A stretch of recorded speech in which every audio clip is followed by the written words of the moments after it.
welcome to our 20th episode of Two Tankers and a Cat. We are your hosts. I'm Charlie. And this is Russell. Well, Russell, I hear we've got some good announcements this episode. Yeah, we sure do.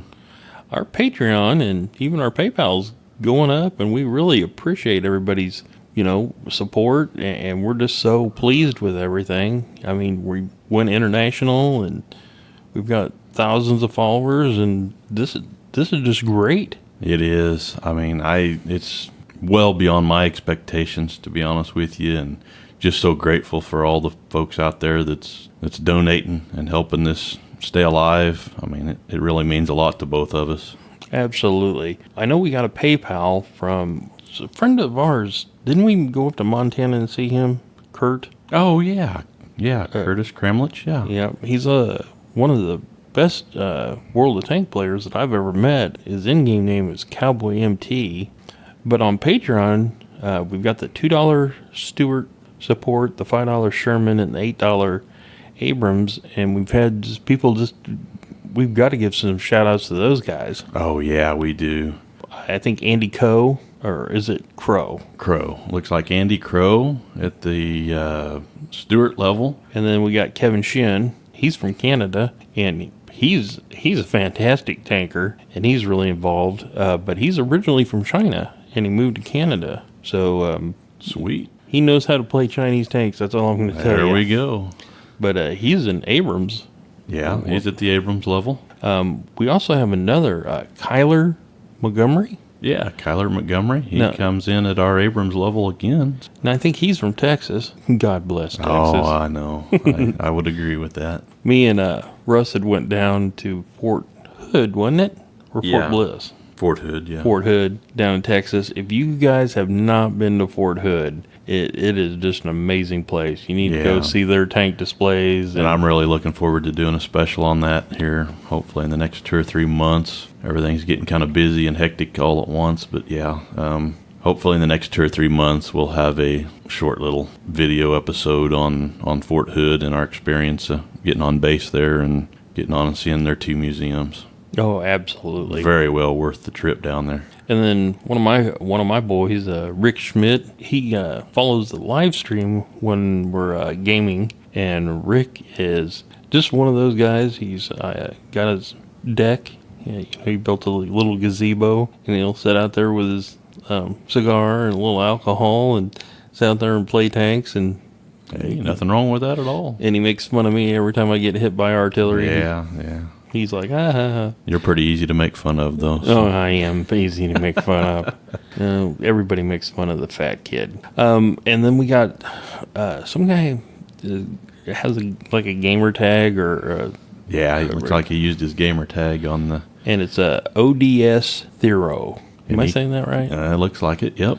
And we wanted to give you a shout out. We appreciate it. Yeah, he comes in at the Stewart level. Yeah. We're so blessed. Yes, we are very, very thankful for you folks that are supporting us, and means that you must like our content. So. Yep, and we're trying to get some good stuff out there. We've been getting messages on Facebook and everything else. We had a guy from New Zealand said, "Hey, why don't you do an episode on the New Zealand tank?" And I'm like, you know what? I think we will. Yeah. If you guys haven't seen that, it is a strange looking little tank. When we started this, I had no clue it was going to get this big. Yeah, I'll agree.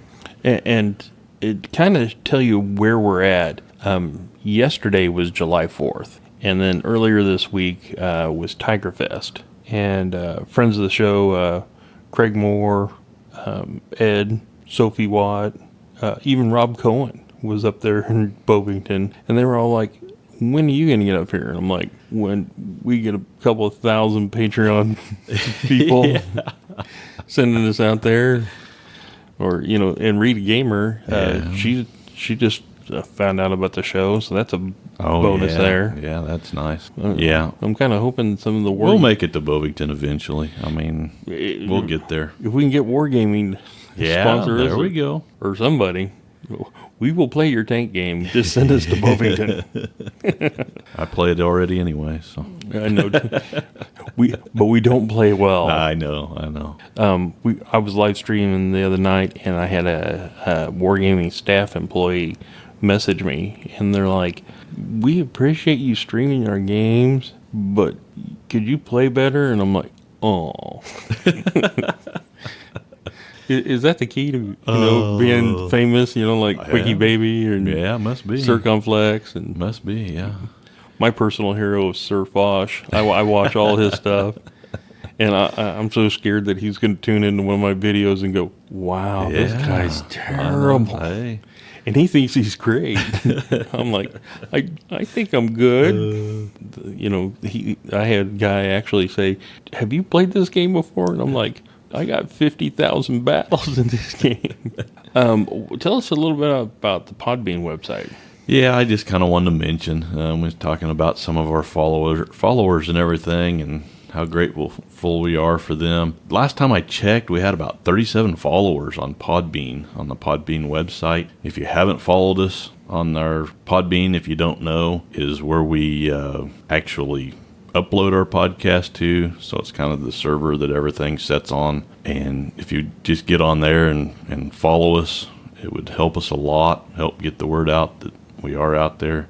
We've had over 4,000 downloads now. Yeah, I think it's at least 41 or 4,200, I think now, the last time I checked. And it's worldwide. Yes. Yeah. Wow. And that's just off of Podbean itself. That's not including views on YouTube and all that stuff. So we're probably closer to 4,500. Right.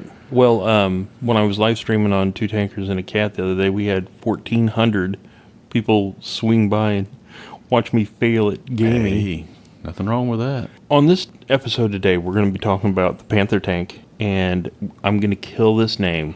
It's the Battle of Maciejow. Oh, man. How do you say it? Maciejow. I don't know. How do you say it? Maciejow?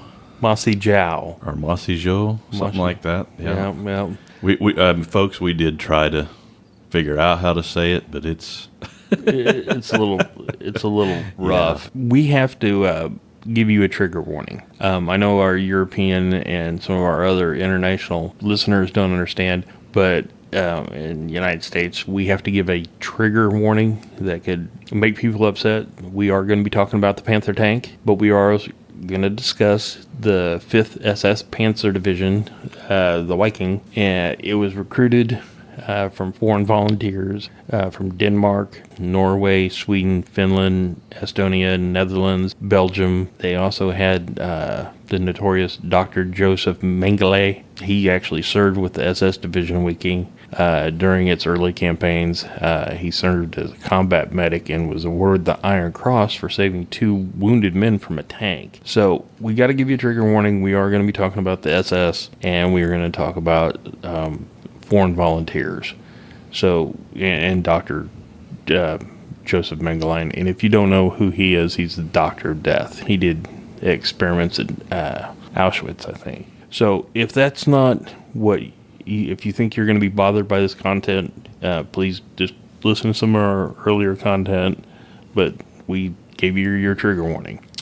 So the first point is going to be the Panther tank. The second point is going to be the Battle of Maciejow. And the Battle of Maciejow happened during the Soviet offensive, which led to the Battle of Korsun-Cheksia Pocket, which took place from the 24th of January to the 16th of February of 1944. Its successful implementation of the Soviet deep operations, or the Soviet deep battle doctrine.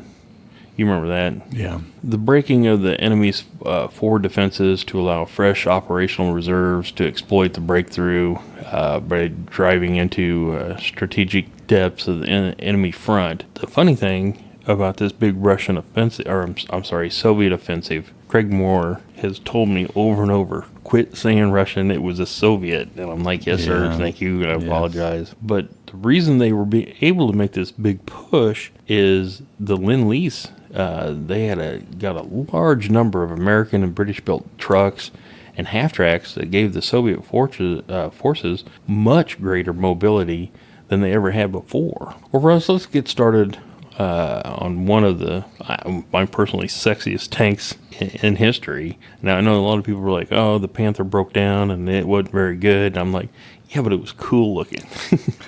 So let's talk about the German Panther. Yeah, the Panther is a German medium tank deployed during World War II on the Eastern and Western fronts in Europe from mid-1943 to the war's end in 1945. It had the Ordnance Inventory designation of SD KFZ 171. It was designated as the Panzerkampfwagen 5 Panther until February 27, 1944, when Hitler ordered that the Roman numeral 5 be deleted. Contemporary English language reports sometimes refer to it as the Mark 5. The Panther was intended to counter the Soviet T-34 and to replace the Panzer III and Panzer IV. Nevertheless, it served alongside the Panzer IV and the heavier Tiger I until the end of the war. It is considered one of the best tanks of World War II for its excellent firepower and protection, although its reliability was much less impressive. And we're going to get into the whole reliability thing. So the Russian T-34 was far superior to the Panzer III, and the KV-1s and KV-2s were just a little too much for the Panzer IVs. The Panzer III was their main push-through tank. They were going to, lean in, and when they ran into something thick, they'd bring up the Panzer IV. But all of a sudden, these T-34s were just blowing holes. And people said, oh, no. The Panzer III, which we've done an episode on, was able to break through pretty easily. But at that time, it was due to training. And the Soviets would send out these T-34s without any support. So these Panzer IIIs would run into these T-34s, and they would, say, okay, we've got artillery and air power and everything else. We've ran into these T-34s. Let's dump some artillery on them and some, aerial attacks. But when the Soviets got their stuff together and started supporting the tanks, with artillery and infantry and stuff like that, these Panzer IIIs were in a world of hurt. So they needed a better tank, and they brought up the Panther. The Panther was actually a compromise. While having essentially the same engine as the Tiger I, it had more efficient frontal hull armor, better gun penetration, was lighter and faster, and could also traverse rough terrain better than the Tiger I. You gotta remember, the Tiger I had flat armor in the front. It had a bunch armor. It had like 4 inches, 120 millimeters in certain spots of armor, but the Panther was very sloped. And the Panther gun was a good gun for being what it was. Everybody says, well, the Tiger had the 88. We're not saying anything negative against the 88. That thing could go through just about anything except the IS-2. Well, the IS-2 from the front. We've talked about that. Good Lord. The Panther was lighter. It could handle, more different terrain, and could go across the bridges that the Tiger would just fall through. Sure. The trade-off was weaker side armor, which made it vulnerable to flanking fire. The Panther proved to be effective in open country and long-range engagements, but did not provide enough high-explosive firepower against infantry. So the Panther was good in anti-tank, fighting other tanks from the front, but, against bunkers and, somewhere it's dug in the city, the HE rounds just weren't very good. The Panther was far cheaper to produce than the Tiger I, and only slightly more expensive than the Panzer IV. Key elements of the Panther design, such as its armor, transmission, and final drive, were simplifications made to improve production rates and address raw material shortages. The overall design remained somewhat over-engineered. Well, the Germans over-engineering something. Imagine that. Yeah, go ahead. Yeah. The Panther was rushed into combat at the Battle of Kursk, despite numerous unresolved technical problems, leading to high losses due to mechanical failure. Most design flaws were rectified by late 1943 and the spring of 1944, though the bombing of production plants, increasing shortages of high-quality alloys for critical components, shortage of fuel and training space, and the declining quality of crews all impacted the tank's effectiveness. And that's what we're saying. The engineers in 1944 had most of the problems worked out, and the kinks. But could you imagine if they'd had the Panther like in 39, all worked out, and had the crews and everything that they had already lost? But the Allied forces were just bombing the crap out of the factories and just tearing them up, and they were running out of gas, they were running out of materials. Go ahead, Russ, I'm sorry. Though officially classified as a medium tank, its weight is more like that of a heavy tank, as its weight of about 44.8 tons puts it roughly in the same category as the American M26 Pershing, right at 41.7 tons. Also the British Churchill at 40.7 tons, and the Soviet IS-2 at 46 tons. So the IS-2 was, this super Soviet heavy tank at 46, but the Panther was still at 44 tons. That makes it tough to get across the bridges and put on trains and everything else. The tank had a very high power-to-weight ratio, however, making it extremely mobile regardless of its tonnage. Its weight still caused logistical problems, such as the inability to cross certain bridges. Yeah, we talked about. Now, we've talked about the rush of the Panther to Kursk and the fires before even getting there, and the delay in the battle gave Soviets time to dig in and for the win. If you're pushing something that doesn't have the kinks out, and the big bosses say, hey, don't attack now, and they're like, we really need, they know we're here, they're digging in, they're putting mines out, the rains are coming, and we're holding off for these tanks. Some of these Panther tanks, by the time they got there, headed out there, they had 7 of them or something like that just catch fire when they were driving there. So they really needed to get the kinks worked out before they put them into such a huge battle or delay a battle because of it. Okay, Russ, I'm sorry. Go ahead and tell us about the development and production. The Panther was born out of a project started in 1938 to replace the Panzer II and the Panzer IV tanks. The initial requirements of the VK-20 series called for a fully tracked vehicle weighing about 20 tons, and design proposals by Krupp, Daimler-Benz, and MAN ensued. These designs were abandoned, and Krupp dropped out of the competition entirely as the requirements increased to a vehicle weighing about 30 tons. A direct reaction to the encounters with the Soviet T-34 and KV-1 tanks, and against the advice of the German Army Weapons Agency. The T-34 outclassed the existing models of the Panzer III and IV. At the insistence of General Heinz Guderian, a special tank commission was created to assess the T-34. Among the features of the Soviet tank considered most significant were the sloping armor, which gave much improved shot deflection and also increased the effective armor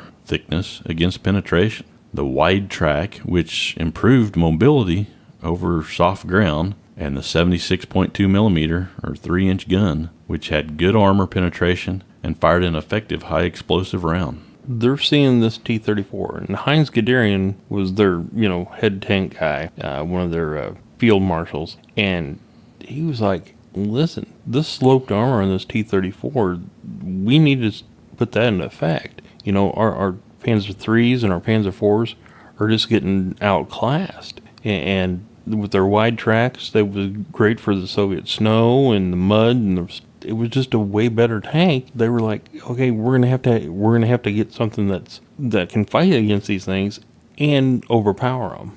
Daimler-Benz, which designed the successful Panzer III and Stug III, Massenfabrik Augsburg Nuremberg AG, which is MAN, which I mentioned earlier a while ago, were given the task of designing a new 30 to 35 ton tank, designated VK 30.02 by April 1942.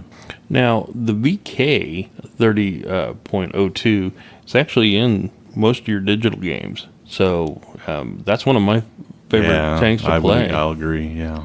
It was just a really good tank. If you go to Tank Encyclopedia, and I'm hoping when the episode comes out, we'll put some pictures of this, but the VK 30.02 DB design, it actually resembled the T-34.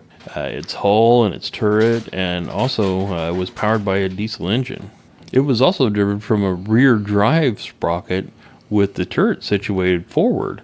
The incorporation of a diesel engine promised increased operational range, reduced flammability, and allowed for more efficient use of the petroleum reserves. Hitler himself considered the diesel engine imperative. So for the new tank, DB's proposal used an external leaf spring suspension in contrast to the man's proposal of a twin torsion bar. But the German engineering opinion was that the leaf spring suspension was a disadvantage and that using torsion bars would allow a greater internal hull width, which they have a point. It was also opposed the rear drive because of the potential for track fouling. Benz still preferred the leaf springs over a torsion bar system as it resulted in a silhouette about 200 millimeters or 7.9 inches shorter and the rendered complex shock absorbers unnecessary. The employment of a rear drive provided additional cruise space and also allowed for a better slope on the front hull, which was considered important in preventing penetration by armor-piercing shells. So, you've got some really smart guys working on this tank. It's basically based off the T-34. But like I said, if you get a chance, if you want to go look at the Tank Encyclopedia online, I know Craig and Ed and a bunch of other guys are editors on there, and they help keep that updated with correct and... Yeah, they do. You can tell they have put a lot of work into that website. They really have. It's a very, very good go-to. Russ, go ahead and tell us some more. The man design embodied a more conventional configuration with the transmission and drive sprocket in the front and a centrally mounted turret. It had a petrol engine and 8 torsion bar suspension axles per side. Because of the torsion bar suspension and the drive shaft running under the turret basket, the man Panther was higher and had a wider hole than the DB design. Well, still not as tall as Lee. It's really not. Nope. The Henschel firm's design concepts for their Tiger I tank suspension and drive components using its characteristic format, large overlapping interleaved road wheels with a slack track using no return rollers for the upper run of track. You know what? If you ever looked at Tiger I, it's got a bunch of wheels. It does. It also features shared with almost all German military half-tracks designed since the late 1930s and were repeated with the man design for the Panther. These multiple large, rubber-rimmed steel wheels distributed ground pressure more evenly across the track. The man proposal also complemented Rheinmetall's already designed turret, modified from that of the VK 45.01, and used a virtually identical Maybach V12 engine to the Tiger I heavy tank's Maybach HL230 power plant model. So basically, you're putting the Tiger engine in a T-34 design. It's pretty good idea right there. On the suspension, maybe not use the Tiger suspension, those rubber wheels. Yes, it did even out the weight, make it a lighter tank to get across bridges and stuff. That's a lot of wheels. It is. And when they were damaged, you spent hours taking off 2 to 3 wheels to get to one damaged one. The two designs were reviewed from January to March of 1942, and Reich Minister Todt and later his replacement, Albert Speer, both recommended the DB design to Hitler because of its advantages over the initial man design. At the final submission, man refined its design, having learned from the DB proposal, apparently through a leak by a former employee in the Wahlproof 6, senior engineer Heinrich Ernst Niemkamp, and others. So basically what we're saying is man basically had snagged one of the DB employees and said, hey, what are they doing over here? And they kind of did it. He showed them their design and leaked said some information to him. Said, oh, okay. So what did Speer have to say? On March 5th, 1942, Albert Speer reported that Hitler considered the Daimler-Benz design to be superior to man's design. A review by special commission appointed by Hitler in May of 1942 selected the man design. Even though they kind of snagged their idea from DB. Hitler approved this decision after reviewing it overnight. One of the principal reasons given for this decision was that the man design used an existing turret designed by Rheinmetall's Borsig, which the DB design would have required a brand new turret and engine to be designed and produced, and that would have delayed the commencement of production. This time-saving measure compromised the subsequent development of the design. So basically, they're like, we've got the turret. They've already got a turret made, yeah. And we've got we've got the engine. Let's just go with this, so we don't have to build all this brand new stuff. Yes. So I know Spear had a lot to say about the Panther. What's some of the stuff that he did and wrote about? Yeah, Albert Speer recounts in his autobiography, Inside the Third Reich, since the Tiger had originally been designed to weigh 50 tons, but as a result of Hitler's demands had gone up to 57 tons. They decided to develop a new 30-ton tank, whose very name Panther was to signify greater agility. Though light in weight, its motor was to have been the same as the Tiger's, which meant it could develop superior speed. But in the course of a year, Hitler once again insisted on clapping so much armor on it, as well as larger guns, that it ultimately reached 48 tons, the original weight of the Tiger. So they had a pretty good design, and they had basically like the T-34, sloped armor, good gun, quick tank, and Hitler loves his armor. He loves slapping more on there than... Yeah, and they're like, okay, now we're all the way up to 48 tons, which is the original weight of the Tiger. Now, if you don't know who Speer was basically the architect. He built buildings and had a total new design for the Fourth Reich, and was going to build new buildings and government ministries and stuff like that. And Hitler thought he was a genius, and the guy did know how to design some cool looking buildings. I've looked at his stuff. If you look at it, he had some really great, designs. He also got into the armaments and stuff like that. You know what? Unfortunately, you can't do that when your city's getting bombed. Yeah. Very, very, very true. When you got Allied bombers hitting everything out there, you really can't build new buildings and stuff like that. Russ, let's talk about the production. The Panther was the third most produced German armored vehicle after the Stug III assault gun tank destroyer at 9,408 units, and the Panzer IV tank at 8,298 units. Now, we talked about the Stug III. Stug. I'm sorry. You've already been... Yep, he's correct. I've been told 1,000 times. I've had people send me, links saying, this is how you say it, and I always get it wrong. And there's a bunch of guys sitting around in Bovington and that Wheeled Foundation that are listening to this, and they love... We just need to get over there and in person see how they pronounce it, and I think that would help a bunch. Yeah, I think it really would. Especially if you got people like Craig Moore smacking me in the back of the head like, no. But anyway, yes, the Stug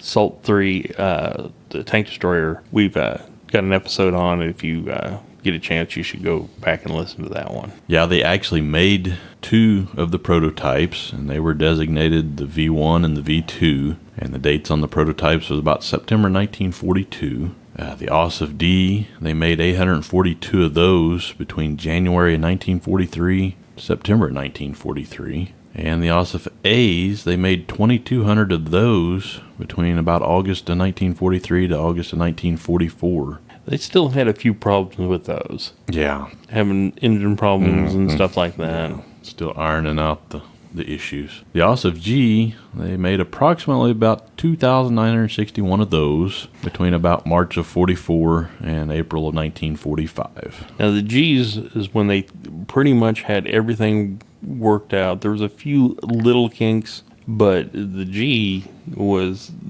what we... was the main... That's what we expected what a Panther should be. Yeah, the Befehlspanzer Panther, they made about 329 of those between May of 43 and April of 1945. They made 1 of the Beilbach Tongue Panther in 1944, and they made 339 of the Burj Panther in about 1943 to 1945.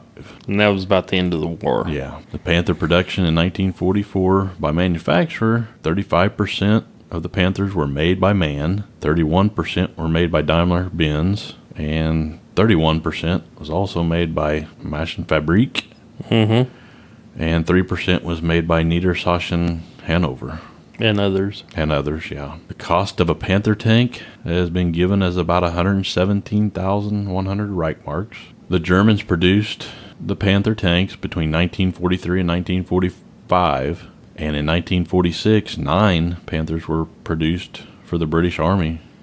So basically, when Germany lost, the British came in and they still had some of the Panthers on the assembly line, and basically enough to make 9 of these Panthers. I see. That they wanted to test out and stuff. I see, okay. Because you got to remember, a lot of these Panthers after the war, well, even during when France was liberated, they grabbed some of these Panther tanks. We even got I think we got some pictures of when the British actually took one of the Panthers and was using it in actual combat against Germans. So, but afterwards they built 9 of these, and basically they were just going to, use them for tests and stuff like that. It wasn't used for combat. So how many were actually, close to be built, Panther-wise? Yeah, the total number built was about 6,000. We already went through some of the variants earlier, and some of the other variants that I did mention earlier, Befehlspanzer, it was actually a command tank. The Beobachtungspanzer Panzer was the artillery observer, and the Bergpanther was actually an armored recovery vehicle. So that kind of gives you an idea on what some of the other variants were besides just the... Right. So they're like, hey, we're making these regular Panthers, but, some of these we're going to need for artillery observation, recovery, and some command tanks. So what are, some of the specifications? We talked about how much they weighed earlier, about 44.8 tons or 44.1 long tons. The length of the Panther was about 6.87 meters, which come out to about 22 feet 6 inches. Yeah, and the length of the Panther, including the gun, it was about 8.66 meters or 28 feet 5 inches. Now, what we mean by that is the Panther had an extremely long gun. And can you imagine that being in the forest and stuff like that? Oh, I don't know how they would do it. And it was a great sniper gun. But when it's sitting there trying to turn and hedgerows... I know we talked about that the other day, about in-game, how hard that would be if your gun... Yeah, in the World of Tanks game, if your gun actually was damaged, running into a building or a tree or something. I mean, it's... Or just turning down an alleyway and running in, your gun would be hitting walls and stuff like that. Yeah, so it would, with a longer gun, it would be harder to maneuver keep around from damaging it. Yeah. The width of the tank was about 3.27 meters or 10 foot 9 inches. And with the skirts, that would have made it about 3.42 meters wide or 11 foot 3 inches. The height, 2.99 meters high, 9 foot 10 inches high. Boy, that is close to being getting closer to the Lee, to the M3 Lee. From the bottom of the track to the very, very top of the Lee, the Panther was about that tall. Yeah. So that kind of gives you a good idea how big this thing was. It had a crew of 5, had a driver, radio operator / whole machine gunner, a commander, a gunner, and a loader. So you got 5 people. Crammed 5 people in there. In a 9 foot tall tank. Yeah. I know. Okay, you've told me about the gun. What was the gun? Main armament was one 7.5 centimeter KWK 42 L/70, and they carried about 79 rounds with them. That's a lot of rounds. It is. So what, secondary armor did it have? They had 2 7.92 millimeter machine guns, MG-34 machine guns, with about 5,100 rounds total. So they had some armament in that thing. They really did. That'd keep your infantry back. Yeah. It had a V12 petrol Maybach HL230 P30 engine. It kicked out about 690 horsepower of power out of that thing. So 690 horsepower, I know. That's pretty good. Quite a bit. Is that what we mentioned was the same engine as the Tiger? Yeah. Yeah, it had a power to weight ratio about 13.77 horsepower per ton. That's not bad. Not bad at all. Transmission was a ZF AK 7-200. Had 7 forward speeds and 1 reverse speed. Wow. It had a double torsion bar suspension with interleaved road wheels. I still don't like the road wheels. I know. if you have to take off, Yeah. 4 wheels to repair one that's broken, that's a lot of time. You get hit with another shell or or a landmine or something. Anything.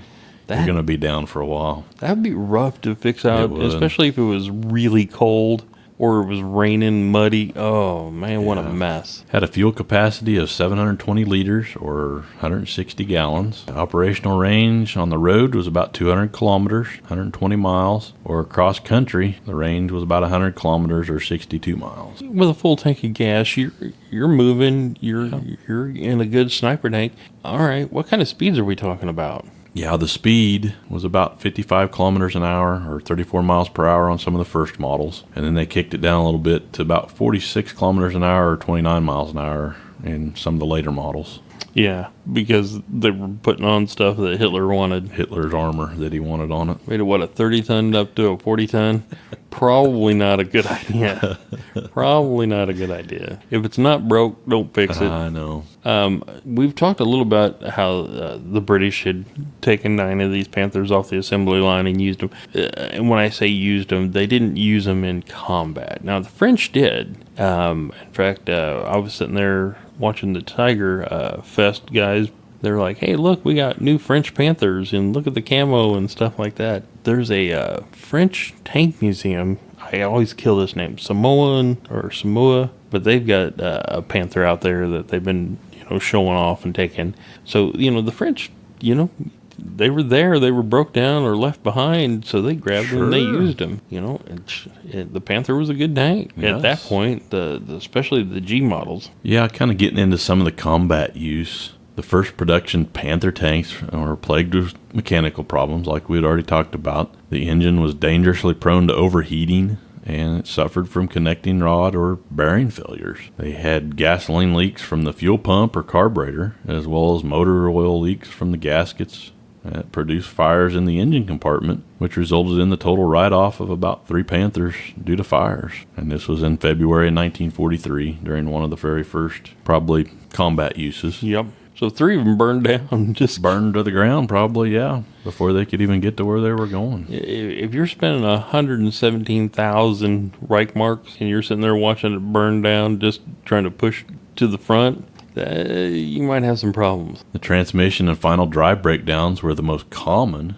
and the difficult to repair. A large list of other problems were detected in these early Panthers, and so from about April through May of 1943, all Panthers were shipped to Falkensee and Nuremberg for a major rebuilding program. So they took all these tanks out, and they were losing them, and they were breaking down, and they were snapping apart, and they're like, listen, we need to send them all back, and you need to fix them. And so they had to go back to their little Panzer IIIs and Panzer IVs.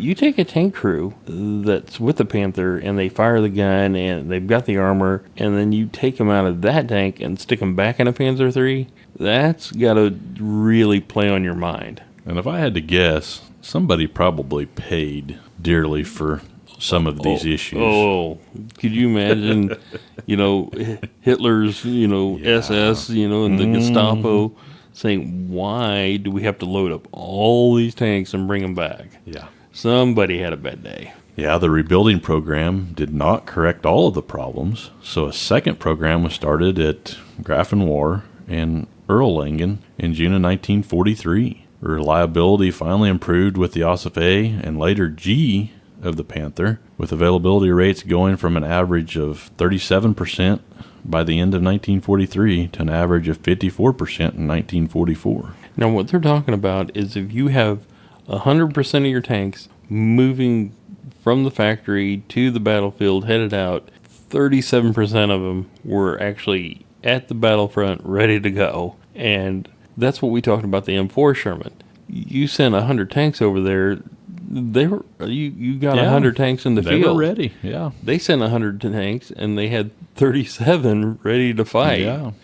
So even at like you were talking about in 1944, they're sending 100% of the tanks, and only 54% are working. The Panther had problems. Got some issues. We're not making fun of it, No, and we're not. no. We love the look of the Panther. It just wasn't mechanically reliable. They never got it up to 100%. By mid-1944, the Panther was at its peak performance and widely regarded as the most formidable tank on the battlefield. Now, I've touched on the delay problems at Kursk. You know, they held off the battle until they got these Panthers and everything.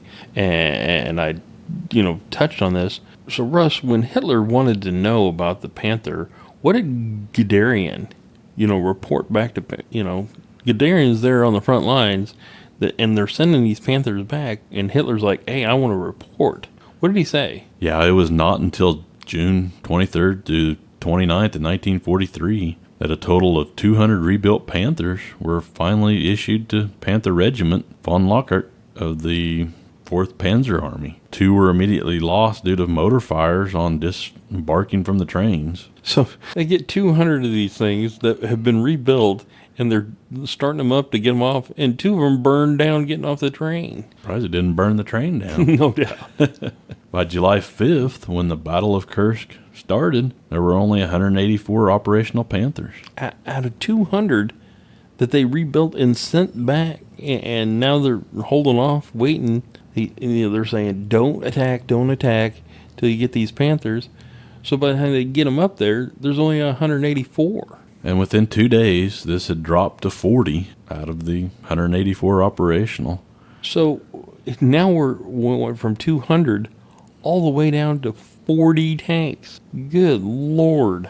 They were having issue after issue, man. They're just... On July 17th, 1943, after Hitler had ordered a stop to the German offensive, General Heinz Guderian sent in the following preliminary assessment of the Panthers. Due to enemy action and mechanical breakdowns, the combat strength sank rapidly during the first few days. By the evening of July 10th, there were only 10 operational Panthers in the front line. 25 Panthers had been lost as total write-offs, 23 were hit and burnt, and 2 had caught fire during the approach march. 100 Panthers were in need of repair, 56 were damaged by hits and mines, and 44 of those by mechanical breakdowns. 60% of the mechanical breakdowns could be easily repaired, and approximately 40 Panthers had already been repaired and were on the way to the front. About 25 still had not been recovered by the repair service. On the evening of July 11th, 38 Panthers were operational, 31 were total write-offs, and 131 were in need of repair. A slow increase in the combat strength is observable. The large number of losses by hits, 81 Panthers, up to July 10th, which attests to the heavy fighting. Like we said, 81 of them got into the actual combat and got hit. But they're getting so hit. Many more of them, though, taken out by mechanical issues. You know what? Over-engineering. Yeah. Putting on stuff that really didn't... And I know I've said it before. If they could have got that all figured out on the majority of their armored fighting vehicles when they produced them, if they were top-notch from the start, things may have been different. Yep. If they'd had that back in 39... Yeah. It had the Panther worked out and all that.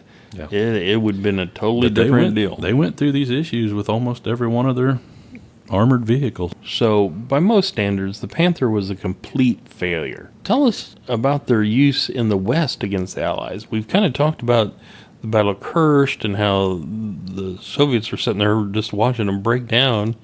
And as soon as they'd shoot them once, they'd just break down. And talk about the West, when the Allies started coming.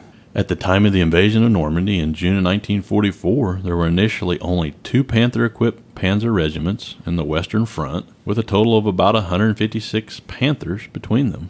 From June through August of 1944, an additional 7 Panther regiments were sent into France, reaching a maximum strength of 432 in a status report which was dated July 30th of 1944. Now, these are the 1944 Panthers, the ones like the Gs that we were talking about had went up from 31% to 54% in the field. So they're in there, and there's a total of 432 of these? Yes. Wow. The majority of the German tank forces in Normandy, 6.5 divisions, were drawn into fighting the UK and Canadian forces of the 21st Army Group around the town of Caen. The numerous operations undertaken to secure the town became collectively known as the Battle of Caen. Was it Caen or Con? Caen? Yeah, Con. Okay. While there were areas of heavy wooded bocage around Caen, most of the terrain were open fields, which allowed the Panther to engage the attacking enemy armor at long range. Its combination of superior armor and firepower allowed it to engage at distances, but the Allied forces had M10 tank destroyers,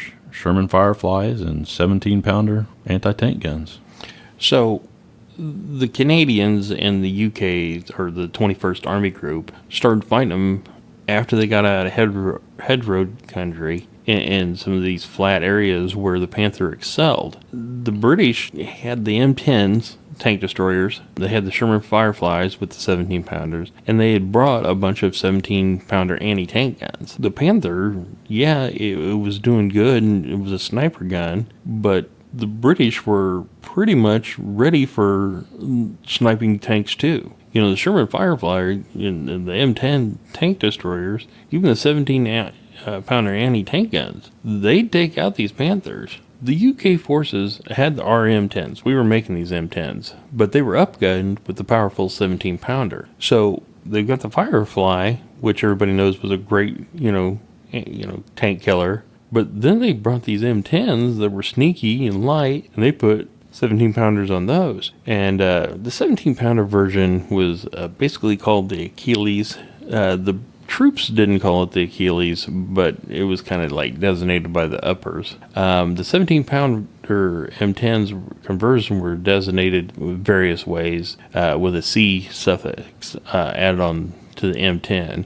If they had the 17-pounder, it would be like the M10C for the British. You know what? They were sniping these Panthers and killing them. So, pretty fair fight there. Yeah, in the meantime, the U.S. forces, facing 1.5 German panzer divisions, mainly the Panzer Lehr Division, struggled in the heavy, low-lying hedgerow terrain west of Caen. Like the Sherman, the Panther struggled in the hedgerow country of Normandy and was vulnerable to side and close-in attacks in the built-up areas of cities and small towns. Now, we've talked about this, that the Panther was, 28 feet long with the gun. And if you're in hedgerow country and you're in trees and you got these little Shermans buzzing around, going through the forest or buzzing down the alleys if you're caught in an alley, you can't turn that thing. Yeah. If you're in a hedgerow country, that gun's not going to turn on. And all of a sudden, you're getting shot in the sides and the ass, and you're done. And people are like, well, how are these Shermans with these 75s and these 105s killing these Panthers? Well, they couldn't turn their guns, and they were, getting shot up the tailpipes. Yeah, get hit in the sides where they were vulnerable. Uh-huh.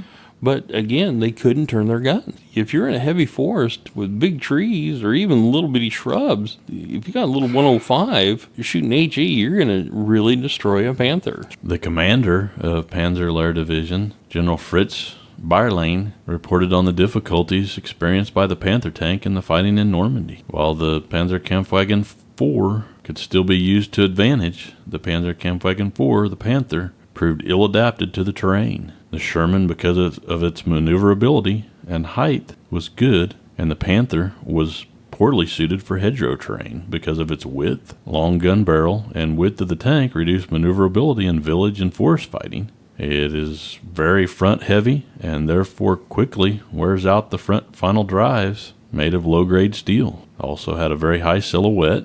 It was very sensitive power train requiring well-trained drivers, and it had weak side armor. The tank top was vulnerable to fighter bombers, fuel lines of porous material that allowed gasoline fumes to escape into the tank interior, causing a grave fire hazard, and also had an absence of vision slits, which made it defense against close attacks impossible. The Americans are pushing through the forests, and this guy's writing back. He's like, listen, our gas lines are letting fumes into the crew cabin. That is crazy. Probably not a good idea. No. Yeah, and so the crew's huffing gas fumes, which they had to open up their hatches, and that's a really bad idea, especially when the bombers and fighter bombers are going by. So you've got all these problems Well, they definitely couldn't light up their smokes inside, that's for sure. Hey, Bob, or hey, Fritz, send me a cigarette. Maybe not a good idea. Through September and October, a series of new Panzer brigades equipped with Panther tanks were sent into France to try to stop the Allied advance with counterattacks. This culminated in the tank battles around Aricourt in September of 44, in which the mostly Panther-equipped German forces suffered heavy losses in fighting against the 4th Armored Division of Patton's 3rd Army. The Panther units were newly formed, poorly trained, and tactically disorganized, and most units actually ended up stumbling into ambushes against seasoned U.S. tank crews. These are some of the tank crews that fought in Italy, North Africa. They know what's going on, and they're putting, I hate to say it, old men and children in these Panthers, or very untrained crews, and the Panthers are having all these problems, and they're telling them to attack. If you get a chance to look at the Battle of Aricourt, it was just a massacre on their side. It made the Sherman tanks and the M10s look like they were awesome. Well, Russ, I know we're running late at time, and we're having so much fun talking about this, but let's get to the Battle of Maciejow. Yeah, the Battle of Maciejow is one of many forgotten tank battles on the Eastern Front. The Panther tanks of the 5th SS Panzer Regiment were defending the area of Maciejow when the Soviet 11th Tank Corps attacked with 2 brigades. It had been quiet in Kovel sector for 8 days. The Soviet efforts slackened noticeably, and there were rumors that the Red Army was preparing a major offensive. The high command of the German armed forces were convinced that it was going to come in the Kovel-Ternopil area, and no one knew that this was an elaborate ruse on the part of the Soviets. They had simulated a massive buildup by running numerous empty trains into this area. As a result, the German command decided to launch a major assault to clear the situation in the Kovel area. The attack, which was proposed by German Field Marshal Model, required significant tank forces, a total of 8 Panzer and 2 Panzer Grenadier divisions. The 5th SS Panzer Regiment Viking was withdrawn from Fortress Kovel and was moved to Maciejow as Corps Reserve. Basically, the Soviets are thinking there's going to be, the Germans need something to concentrate on, where they think they're going to have their attack. They tricked the Germans into thinking it was going to be at Kovel. So they went, and started preparing and getting ready, because the Soviets were bringing in all these empty trains and keeping them back and forth, and basically their scouts and everything and spies were saying the Soviets are bringing a bunch of trains in, they're unloading a bunch of stuff, you guys are going to get hit in this Kovel area. So they're like, well, we're going to need a reserve. So they got the 5th SS Panzer, the Viking, and they said, okay, we're going to take you guys out and we're going to put you in Maciejow area. And I think it's by the Bug River. I think it's called Bug River. That's where Maciejow is close to. They put them there, and they're like, okay, you're our reserve.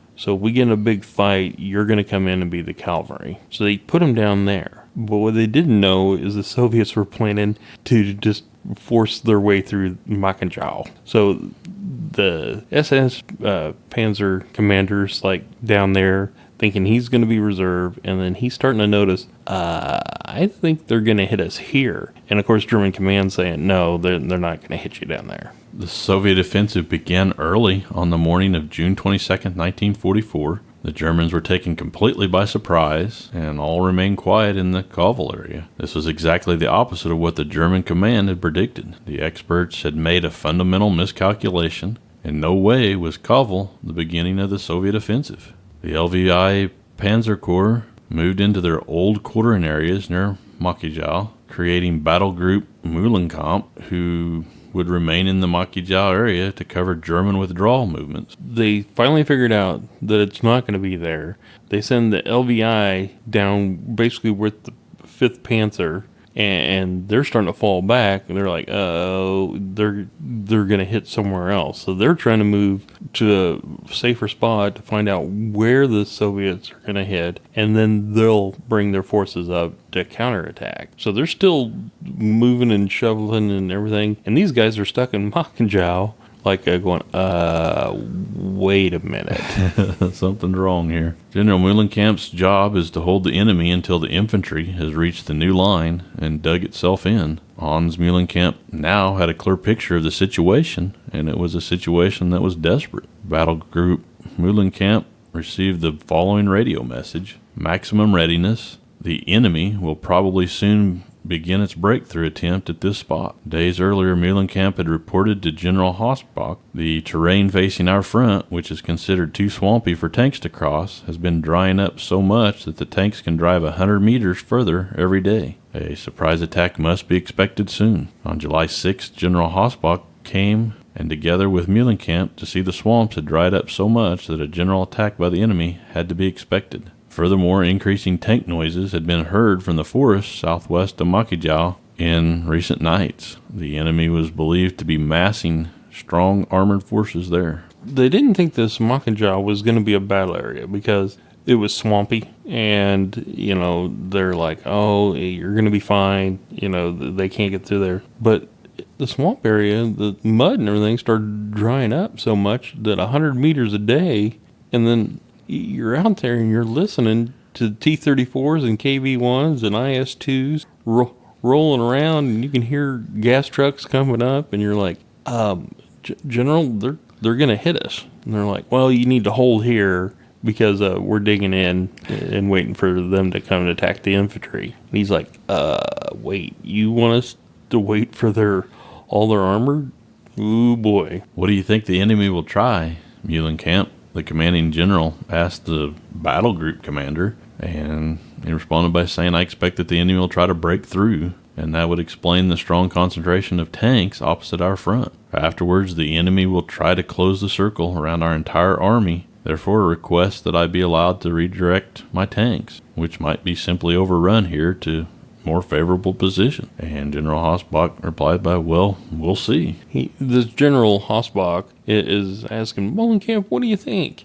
And he's like, there's tons of armored forces over there. And they're like, well, you hear noises, but that could be a trick. And he goes, no, they're coming. They're going to circle us. So you need to let me move to a better position where I can use my Panther tanks as sniper tanks as the Soviets come up. Let me move back to the hills in the forest and wait for them to come across the swamp and let me shoot at them. And he says, well, we'll see. We'll see what happens. Well, we all know Muhlenkamp was like, no, I'm going to do it anyway. So Muhlenkamp, he actually moved his panzers into the back slope position in the Maciejow area anyway, and this was his only chance of stopping the expected armor assault by the enemy. So basically, when the general drove off and said, we'll see, he's like, you know what, I'm not going to let my guys die. I'm gonna move. So he did it. On July 7th, the commander of the 8th had been the first to spot the 17 heavy tanks and following infantry, which had set off from the woods from the south, and his order was to all tanks, fire at will. The first armor-piercing shells were fired at the enemy. Several Russian tanks were disabled with track and road wheel damage, while others caught fire before they could open fire on the defenders' favorable positions. The surviving Soviet tanks pulled back. He disobeyed orders. He moved his troops back into the woods, camoed them out, and when these Soviets' initial assault tanks came out, he smoked them. He shot them all up, and then they had to fall back, and they're like, they went back and told the Soviet commander, hey, they're there. They're in the tree lines. And now the main force of the Soviet tanks, which is more than 400 vehicles, attacked Maciejow, and they rolled up to the Panthers waiting in their hold-down position. They get back, and there's 400 Soviet tanks back there in armored vehicles. So they're ready. Here's the big push. So they're going to move up, and these Panthers are hull down, loaded up with armor piercing, and at range, and there's no cover for these Soviets. But the Soviets are told, go, go, go. The tank commanders and gunners could scarcely believe their eyes when they saw this seemingly endless mass of steel. Seconds later, Muhlenkamp heard and saw the flash of gunfire, and soon the first Soviet tank was in flames. All tanks opened fire, maximum rate of fire, aimed carefully. The Panthers in the hold-down position fired their 75mm guns almost simultaneously, and after the first salvo, the battlefield resembled a huge junkyard. Dozens of enemy tanks lay on the plains, shot up, burning, ammunition exploding. Then the second salvo went out, inflicting the same devastation, and soon 50 of the 400 enemy tanks were in flames or disabled wrecks. Wow. They're laying some serious firepower down. The Panthers fired for 30 minutes, and for 30 minutes the Soviet tanks attempted to escape. They rolled into ravines, but were pursued and knocked out. When the sound of battle ebbed, 103 enemy tanks, including some of the newest and heaviest types, lay destroyed on the battlefield. So when the battle was, kind of ending, there was 103 enemy tanks that they had just shot to pieces out of their 400. That's a pretty big loss. It is. Somebody's going to have to go back to the Kremlin and talk to, Stalin about that, or get shot in the back of the head. Yeah, exactly.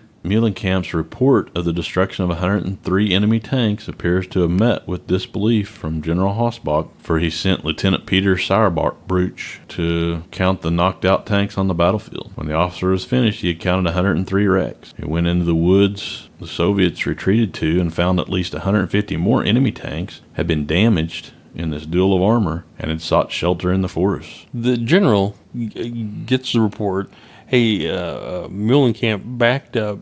He basically didn't disobey. He just kind of went ahead and did it on his own. And he says, I just engaged a huge force, and I've got 103 burning tanks out here and probably more damaged out in the woods. And he's like, yeah. So he sends his secretary, basically one of his little lieutenants down there, and he goes, you know what, count these dead tanks. And so this Peter Sauerbruch or whatever starts getting the clipboard, and he's sitting there counting out, and he's like, there's 103. And they're like, well, we need to go in the forest. He counts another 150. So there's 253 damaged or destroyed tanks out of 400. So what did he find in the woods besides that? The Soviet regimental commander of one of these units was found in his shot-up tank. They found on him was a situation map on which was marked the main direction of the Russian tank attack. The Soviet tank units had been ordered to drive through as quickly as possible and at all costs seize the sole still intact bridge over the river Bug at Maciejow and establish a bridgehead for the infantry on the far side. They weren't even thinking about the bridge. They're like, okay, we're not even thinking about the bridge. But the Soviets were like, hey, this is one of the last standing bridges. I want you to take these 400 tanks, charge through there, force that bridge, secure that bridge so I can get my infantry across. They send all these 400 right into a Panther trap that's just sitting there, not moving. Just perfect things for a Panther. Hold down, behind camouflage, and just sitting there shooting, and killed 253 tanks. Plus, the regimental commander is sitting there with all the plans, and he's all shot up, and this secretary or lieutenant that they sent out there walks up with a bunch of them, and they're like, this is the Soviet commander, and here's the plans. Good job there, guy. Had the Soviets actually succeeded in accomplishing this, the entire 4th Panzer Army would have more than likely been lost. Muhlenkamp had averted this threat with his tactical chess move and inflicted a severe blow on the enemy. He had saved Kovel and the German front there. For his feat, he was recommended for the Oak Leaves, and he was awarded the coveted decoration on September 29th of 1944. So he saved the day. And this is a battle that you never hear about. And you're talking about a major tank battle. There were 253 tanks were just shot up, and the Soviets were ordered to force through there. And these Panthers didn't have to run, move anywhere. They just sat there and sniped these tanks and laid it out for 30 minutes and did that kind of devastation. So even though people say the Panther tank had tons of problems, good Lord, that tank laid it down. Yeah. Yeah. That battle, they won huge. Just like always, mention how you can get a hold of us with your comments or suggestions. 2tankersandAcat@gmail.com is our email address. Remember, you can always find us on Facebook. Just search for 2 Tankers and Cat Podcast in the search bar on Facebook. Give us a like on there. I know we've been growing on Facebook quite a bit here lately. Like to see that. Like to see more of y'all get on there and give us a like and follow what we put on there. And don't forget about our www.twotankersandcat.com website. Repeating, twotankersandcat.com. And we update that every so often with some new information and pretty much links to everywhere we can be found. And we've been doing a lot of live streaming, like we said. We've been live streaming on Facebook and on Twitch. I'm going to try to get some of the famous Twitch stars like Sophie and Rita and some others to kind of help me with some of the stuff on Twitch I'm having problems with, like music, because most people don't want to listen to me talk. And I know music on Twitch can be tricky too, because there's a lot of copyright issues with that. Absolutely. Well, until next time, this is Charlie. And this is Russell. And as always, happy tanking and have a great week.